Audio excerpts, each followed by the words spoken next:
사랑하는 기쁨의 교회 성도 여러분 안녕하세요. 오늘은 다 같이 우리 미가서 7장 1절에서 3절의 말씀을 읽고 미가서 7장을 함께 묵상하겠습니다.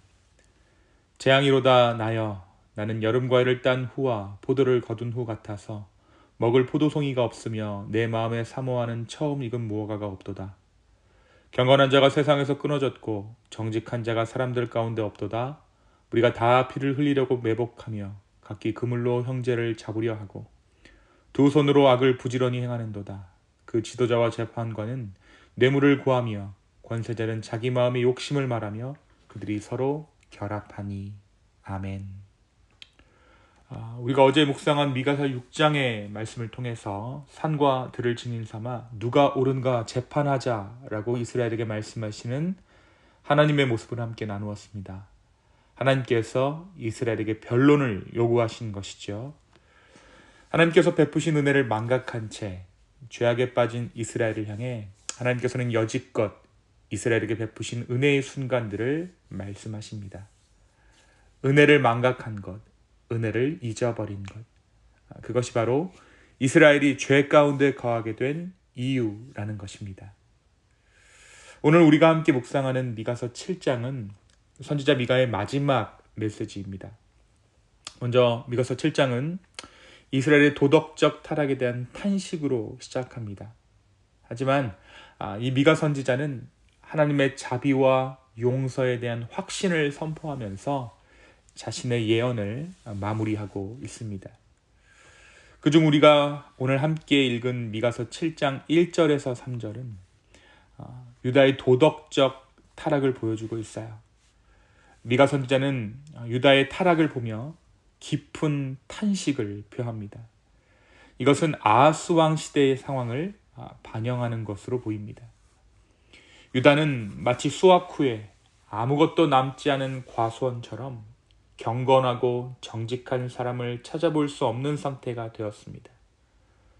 선한 사람이라 해도 가시처럼 날카롭고 정직한 사람도 찔레 울타리처럼 위험하다라고 말씀 기록하죠. 사회 전체가 신뢰를 잃어버렸습니다. 그래서 가족 간, 부부 간에도 적대적인 관계가 만연한 것이 바로 이때였습니다. 하나님을 잃어버리자 모든 관계가 끊어져 버린다는 것이죠. 가장 기본적인 관계도 유지하기 어려워서 모든 사람이 뿔뿔이 흩어지고 외톨이가 되어버렸다. 그것이 바로 유다가 타락한 근본적인 원인이었고 결국이었습니다. 그런데 오늘 말씀이 가장 충격적인 이유는 이러한 모습이 세속적인 사회가 아니라 하나님의 백성이라 자처하는 유다의 현실이라는 점입니다.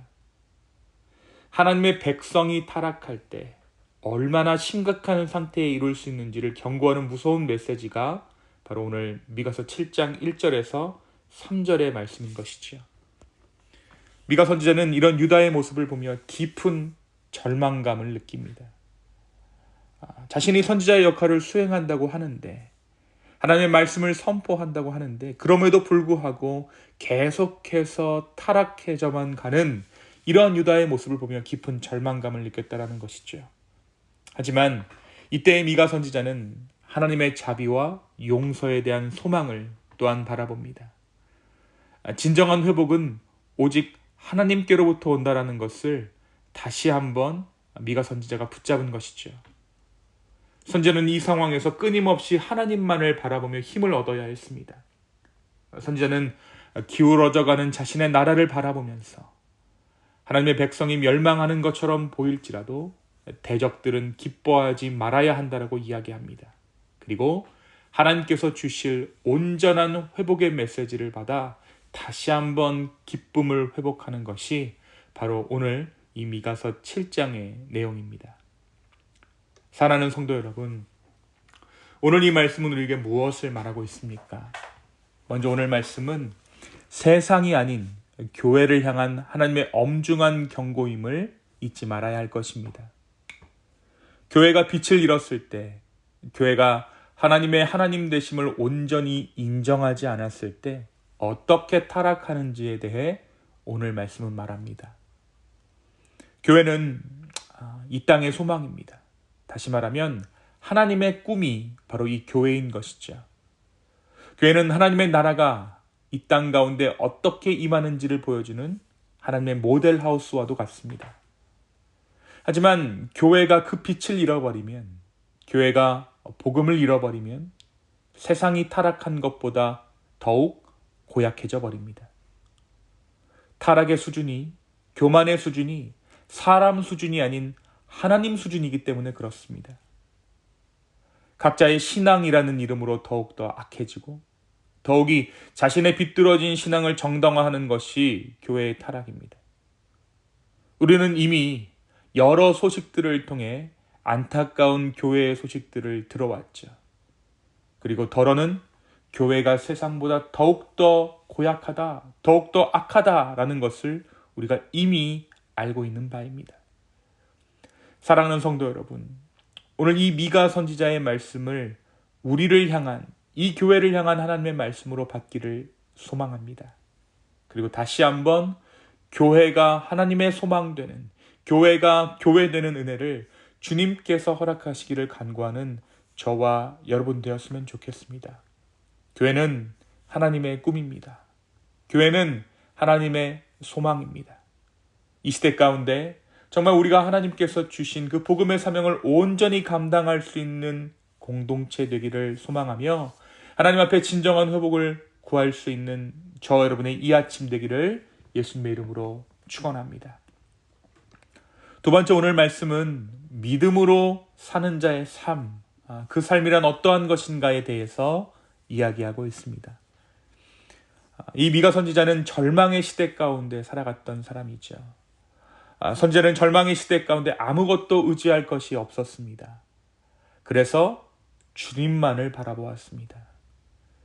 만약 저와 여러분이, 만약 우리가 타락한 시대 가운데 현실을 바라보고 그곳에서 힘을 얻고 기쁨을 얻으며 소망을 발견하고 있다면 우리는 이미 병들어 있는지도 모르겠습니다. 이 미가 선지자는 이 절망의 시대 가운데 더욱 주님을 바라보았습니다. 그리고 그런 그에게 하나님께서는 온전한 회복을 약속해 주셨습니다. 이 회복에 대한 약속이 다시 선지자로 하여금 기쁨을 찾게 합니다. 다른 기쁨이 아닌 하늘로부터 오는 진정한 기쁨이 그에게 임한 것이죠. 오늘 말씀 미가서 7장 19절에서 20절의 말씀을 제가 읽어드리겠습니다. 다시 우리를 불쌍히 여기셔서 우리의 죄악을 발로 밟으시고 우리의 모든 죄를 깊은 바다에 던지시리이다. 주께서 옛적에 우리 조상들에게 맹세하신 대로 야곱에게 성실을 베푸시며 아브라함에게 인애를 더하시리이다. 다시 한번 주님을 바라보는 자, 그에게 바로 하나님께서 약속을 주셨고 오늘 이 미가 선지자는 이 약속을 붙잡아 하나님 앞에 다시 한번 나아가는 것으로 이 미가 선지서가 마무리되어집니다. 다른 기쁨이 아닌 하늘로부터 오는 진정한 약속, 진정한 기쁨이 그에게 임한 것이죠. 사랑하는 성도 여러분, 오늘 주님의 약속으로 인한 기쁨의 회복이 우리 가운데 있기를 소망합니다. 세상의 그 무엇이 우리 기쁨의 이유가 아니라 장래의 은혜를 예비하시고 베풀어 주실 하나님의 선하심을 깨닫게 되었을 때 우리는 비로소 진정한 기쁨을 깨닫게 될 것입니다. 이 하나님께서 주시는 진정한 기쁨이 오늘 우리 가운데 가득하게 되기를 예수님의 이름으로 축원합니다. 이 시간 함께 기도하시겠습니다.